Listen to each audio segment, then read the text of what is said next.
We begin with breaking news. Tonight, hundreds of Americans exposed to the coronavirus are now back in the U.S., evacuated by the State Department from a cruise ship in Japan.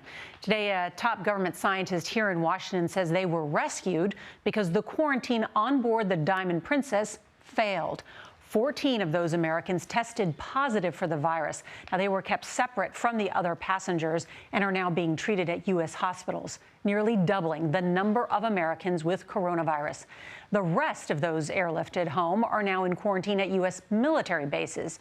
Tonight, the number of cases worldwide now tops 73,000, with more than 1,800 deaths. Carter Evans leads off our coverage tonight.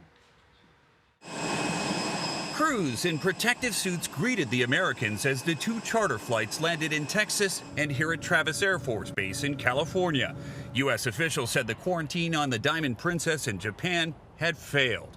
14 evacuees tested positive for the virus and had to be isolated from other passengers. All right, careful, that's the smoke. Many chronicled their journey on social media as they finally left the ship and boarded buses before flying. We just landed, Carl and I, in Nebraska. Jerry Cerati Goldman and her husband Carl were among those who traveled to Eppley Airfield outside Omaha. Clearly, these were folks that had a high index of suspicion that came to us, and so all of them, we knew that we would evaluate them.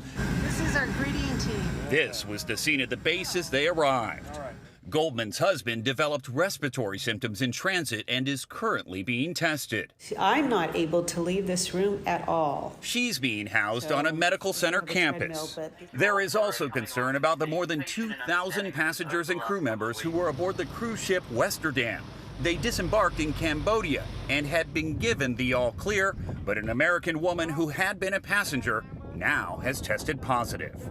And health officials in Hawaii are now tracing the contacts of a Japanese couple who vacationed in Maui and Honolulu.